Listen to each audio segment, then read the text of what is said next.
Bonjour à tous mes amis, aujourd'hui je vais vous raconter l'intrigue de la dark fantasy japonaise, le pays imaginaire promis. L'action se déroule en 2045 dans un orphelinat appelé Gracefield. Il y a environ 40 enfants dans cet endroit et ils sont tous parfaitement heureux. Les enfants placés en famille d'accueil portent en permanence des vêtements blancs, frais, reçoivent une nourriture délicieuse et s'ébattent dans les magnifiques terrains verts pour des promenades. Les enfants sont gardés par une femme appelée Isabella, qu'ils appellent maman. Les enfants ne sont pas parents par le sang, mais ils vivent comme une grande famille amicale. Ils peuvent faire tout ce qu'ils veulent et sortir à l'air libre autant qu'ils le souhaitent. Mais il y a une règle d'or, vous ne pouvez pas quitter le refuge. Nous observons comment une matinée typique commence à Gracefield. En se réveillant, Emma, 15 ans, rieuse, réveille tous les autres enfants. Après la sieste, les enfants courent dans la cuisine, aident leur mère à mettre la table et prennent le petit déjeuner tous ensemble. Ensuite, c'est l'heure de l'école. Les enfants ont des cours, comme dans une école normale. Emma et ses deux amis Norman et Ray excellent dans leurs études et obtiennent des notes maximales de 300 chacun. Après la classe, les enfants courent dans le jardin pour jouer. La vie semble parfaite. Mais les garçons ne peuvent pas rester à Gracefield pour toujours. Avant d'atteindre l'âge de 16 ans, ils trouvent des parents d'accueil et sont envoyés dans le monde extérieur. Aujourd'hui, la petite Connie a trouvé sa nouvelle famille. Les enfants lui souhaitent bonne chance et sa mère emmène la jeune fille loin de l'orphelinat. Dans la soirée, Emma et Norman discutent du fait qu'il ne leur reste plus qu'un an à l'orphelinat, puis ils partiront eux aussi dans le grand monde. Emma se plaint que tous les enfants adoptés promettent d'écrire mais que personne ne le fait. Je suppose que la nouvelle vie est si occupée qu'ils n'ont pas le temps de penser au passé. Norman promet qu'il n'oubliera jamais Emma et qu'il lui enverra des lettres. Soudain, les garçons remarquent que Connie a oublié son lapin en peluche préféré à la cantine. Ils décident de rattraper la jeune fille et de lui rendre son jouet préféré. Norman et Emma voient où Isabella a emmené Connie et y vont aussi. Ils prennent un grand risque car le règlement de l'orphelinat stipule que les enfants ne sont pas autorisés à sortir la nuit. Il y a des lumières allumées dans le bâtiment sur le côté, mais il n'y a personne. Il y a un van garé à côté. Emma regarde à l'intérieur et est horrifiée. Norman s'approche et voit lui aussi le cauchemar. Connie gisante morte sur le sol avec une fleur plantée dans la poitrine. Il y a un bruit venant de l'extérieur et les garçons se cachent sous le van. Mais ce ne sont pas des êtres humains qui s'approchent, ce sont deux géants démoniaques. Ils entament une conversation sur la viande humaine, la plus savoureuse. L'un des mastodontes affirme que la viande de cette femme est une viande d'élite, conservée spécialement pour les riches démons. Choqués, Emma et Norman réalisent que Gracefield est une ferme où les enfants sont élevés comme du bétail et vendus à des démons. Ils ne sont pas pris par leurs parents, mais mangés par les créatures. Plus l'élève est intelligent, plus la viande est savoureuse. Isabella approche les démons et discute avec eux des élèves les plus recherchés, ceux qui ont les meilleures notes. La femme fait un excellent travail en apprenant à ses protégés à garder les démons heureux. Isabella promet d'emmener ses meilleurs élèves la prochaine fois. Emma et Norman s'éclipsent discrètement, mais oublient le lièvre sous le van. Dans le champ, la fille devient hystérique. Elle refuse de croire que Connie est morte et que leur mère, gentille et attentionnée, est le mal absolu. Norman rassure Emma et lui dit qu'ils peuvent s'échapper de l'orphelinat, mais la jeune fille ne peut pas laisser les autres enfants qui sont devenus comme une famille pour elle dans cet enfer. Le lendemain, Emma et Norman discutent de ce qui s'est passé. Le garçon leur suggère de bien réfléchir à un plan d'évasion et de ne pas en parler aux autres avant que tout ne soit prêt. En attendant, ils veulent au moins avoir un aperçu du monde extérieur. Les enfants se promènent dans la forêt et tombent sur un haut mur qu'ils ne peuvent pas franchir. Ils n'ont pas d'autre choix que de revenir en arrière. Pendant ce temps, une petite fille est perdue dans la forêt. Isabella sort calmement sa montre, la regarde et retrouve presque immédiatement la petite fille. Norman et Emma se rendent compte que chaque enfant a un capteur spécial intégré dans son oreille et que sa mère sait toujours qui est où. Chaque bébé a également un numéro personnel tatoué sur son cou. Lors d'une promenade dans les bois, Norman et Emma prennent une corde avec eux pour essayer d'escalader un mur. Les garçons sont rattrapés par leur meilleur ami Ray qui commence à soupçonner quelque chose. Les amis disent à Ray toute la vérité sur l'orphelinat et ce qu'ils ont vu cette nuit-là. Étonnamment, le garçon les croit presque immédiatement, mais Ray est contre le fait de traîner tous les enfants avec lui. Cela pourrait être dangereux derrière le mur, et les petits seraient un fardeau et tous mourraient. Mais Emma n'accepte pas de laisser les petits à une mort certaine. Les enfants se rendent à la bibliothèque pour en savoir plus sur les démons. Little Helper Phil traîne avec ses amis les livres les plus épais. Ils ont tous l'image d'un hibou sur la page de titre, mais la bordure de tous les livres est différente. Les enfants intelligents réalisent que ce n'est pas du tout un cadre, mais des mots brouillés en morse. Le doute, s'échapper, ferme, la vérité, danger. Et enfin une promesse. Tous les livres ont été envoyés ici par un homme nommé Minerva. Il semble y avoir un allié secret à l'extérieur. Isabella présente inopinément au garçon sa nouvelle assistante, Sœur Curon. L'arrivée du nouveau gardien réduit considérablement les chances de réussite de l'évasion. Un peu plus tard, Isabella parle à Couronne et on lui révèle que sa mère a trouvé le jouet de Connie sous la camionnette et qu'elle sait qu'Emma, Norman et Ray ont découvert la vérité sur l'orphelinat. Cependant, elle est sûre qu'ils ne peuvent pas s'échapper. Isabella ordonne à Couronne de l'écouter et de ne rien faire de son côté. Les enfants continuent à réfléchir à un plan d'évasion.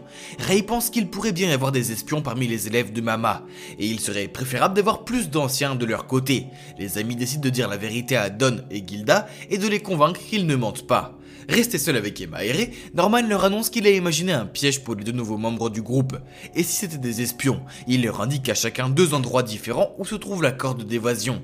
Don a dit qu'il était sous son lit, et Gilda a dit qu'il était dans les toilettes. Là où maman trouve la corde, c'est là que se trouve le traître. Le lendemain, les garçons posent des questions sur la corde, et Norman rapporte que celui qui est sous le lit a disparu. Il s'avère que Don est l'espion. Mais c'est plus compliqué que ça, en fait, ce n'était pas un double, mais un triple piège pour Don, Gilda et Ray. Don ne savait pas que la corde était sous le lit, il pensait qu'elle était ailleurs. Ray doit s'ouvrir à ses amis. Il s'avère que le garçon a compris depuis longtemps ce qu'était l'orphelinat, mais il savait qu'il ne pouvait pas s'échapper d'ici. Ray propose un marché à sa mère, devenir son espion personnel en échange du report de l'adoption. Cependant, il n'a pas parlé à Isabella du plan de la corde, laissant croire à Norman qu'il ne voulait pas la servir. En fait, Ray rêve de s'échapper depuis longtemps. C'est lui qui a volé le jouet à Connie pour qu'Emma et Norman courent le lui donner et découvrir la vérité. Ray a besoin d'alliés. Maintenant, le garçon devient un double espion. Le soir, Ray va voir sa mère et lui donne de fausses informations selon lesquelles Norman va l'empoisonner. Isabella remercie l'élève, mais pense qu'il n'en fait pas assez. Emma et Norman n'auraient jamais dû découvrir l'existence de Connie. Enfin, maman laisse entendre qu'il sera le prochain adopté. Le matin, les 5 garçons les plus âgés ont prévu de sauter par-dessus le mur. La sœur de Curon surprend leur conversation, mais n'en informe pas Isabella. La femme a ses propres motivations égoïstes. Il s'avère que Curon vivait dans un orphelinat tout comme eux. Elle a un capteur implanté dans la poitrine qui explosera si elle quitte la ferme. Donc tout ce qui lui reste à faire, c'est d'aller le plus haut possible ici à l'orphelinat. Couronne veut éliminer Isabella et devenir la nouvelle maman de Gracefield. Si les enfants parviennent à s'échapper, Isabella sera punie et la place de maman sera libérée. La nuit, les garçons se faufilent dans la chambre de Couronne, qui leur raconte tout ce qu'elle sait du monde extérieur. Il y a plus de 1000 ans, les humains et les démons étaient en guerre les uns contre les autres. Après une longue et fastidieuse bataille, les deux parties ont trouvé un compromis et ont décidé de ne plus se déranger. Un accord appelé la promesse a été conclu, qui stipulait que les humains et les démons devraient vivre dans des mondes séparés. Mais certains humains sont restés dans le monde des démons et ont commencé à élever des enfants dans ces fermes. Les créatures ont besoin de manger des humains intelligents pour éviter de se transformer en monstres sans cervelle. De plus, les fermes sont une garantie qu'une fois qu'ils auront mangé de la viande à satiété, les démons n'embêteront plus le monde des humains. Ray a presque fini de travailler sur un dispositif qui brouillera les signaux de leur capteur et il sera possible de s'échapper. Les enfants cachent le mécanisme dans le cochon en peluche du petit fil, mais la rosée sœur Curon devine la cachette. Elle parvient presque à confisquer leur trésor aux garçons lorsque leur mère entre et empêche clairement sa sœur de finir ce qu'elle a commencé. Elle lui a remis une lettre de licenciement. En quittant l'orphelinat, Curon glisse à Norman un stylo magique. C'est la seule chose qu'elle puisse faire pour se venger d'Isabella. En sortant de l'orphelinat, Couronne rencontre une grand-mère aux cheveux gris, sa patronne. La vieille femme l'abandonne pour être mangée par un démon, constatant qu'elle ne peut pas remplacer Isabella.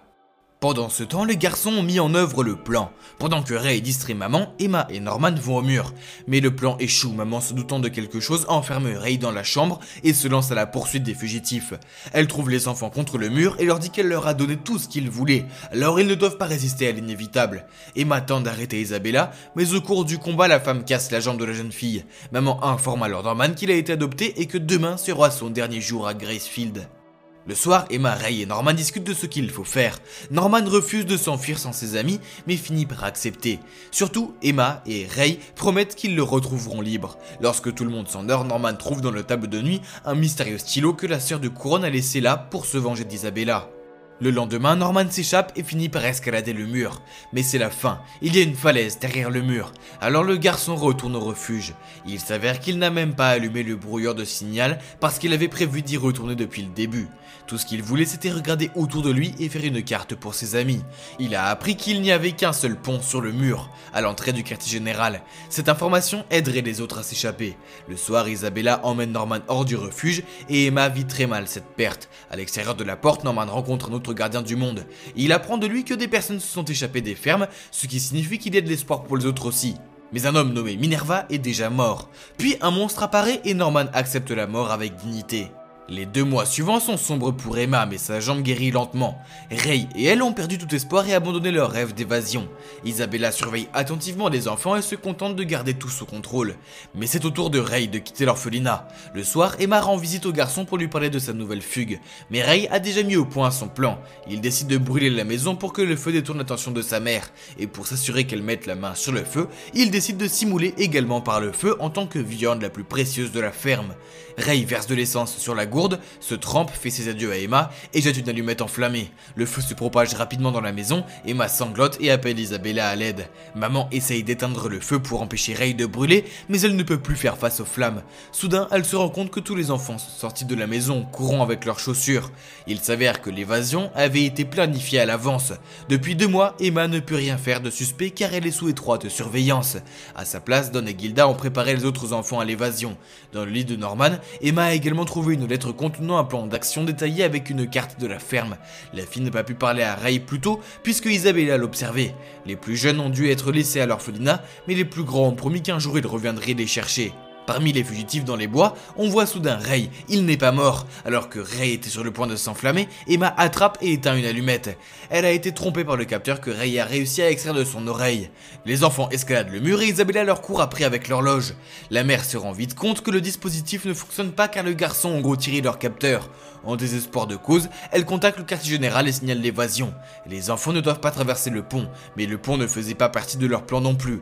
Norman a trouvé et marqué sur la carte un endroit sur le mur d'où ils peuvent obtenir une corde à un arbre au bord de la falaise et grimper sur le précipice. Emma laisse tous les enfants passer devant et reste sur le mur en dernier. Quand elle est prête à passer de l'autre côté, Isabella court vers elle. Elle leur dit qu'elle a aussi grandi dans une ferme comme eux et qu'elle était autrefois sur le mur ici. Mais quand elle a vu l'abîme et la forêt épaisse, elle a compris qu'elle ne pouvait pas survivre dans le monde réel. Elle a accepté son destin et est devenue mère. Et pas seulement pour les enfants en famille d'accueil. Elle avait un fils à elle, à qui elle chantait une chanson qu'ils étaient seuls à connaître. Mais elle n'a pas eu de petit garçon. Le bonheur de tous ses enfants était dans l'ombre et elle a tout fait pour qu'ils vivent leur vie sans chagrin. Emma est sincèrement désolée pour sa mère, mais elle-même n'a pas peur de franchir le mur et elle n'est pas seule. Les enfants sont prêts à construire un nouveau monde ensemble. Isabella menace que si Emma saute, elle coupera la corde. Ainsi soit-il, Emma est d'accord, il n'y a pas de retour en arrière pour elle. Elle remercie sa mère pour tout et fait un dernier pas vers ses amis. Isabella regarde Emma passer de l'autre côté, mais ne peut se résoudre à couper la corde. Elle veut que ses enfants aient une chance. Dans les bois de l'autre côté, Emma raconte à ses amis le stylo magique que Norman a laissé derrière lui. Le stylo dessine une chouette dans l'air qui s'anime et entraîne les enfants à sa suite. C'est un signe qu'ils ont des alliés dans le monde. Pendant ce temps, Isabella retourne auprès des enfants de l'orphelinat et leur demande pardon. Nous apprenons son dernier secret. Elle a un jour entendu Ray chanter la chanson qu'ils étaient les seuls à connaître, et elle réalise qu'il est son fils et qu'il lui a été enlevé. Isabella est suspendue en tant que mère pour avoir permis à ses enfants placés en famille d'accueil de s'échapper. La femme sait ce qui l'attend, mais croit qu'elle n'a pas vécu sa vie en vain, et les enfants rencontrent leur première aube dans la liberté et croient avoir un avenir heureux. C'est tout pour moi, mettez un j'aime, écrivez vos impressions dans les commentaires et n'oubliez pas de vous abonner à la chaîne. A bientôt.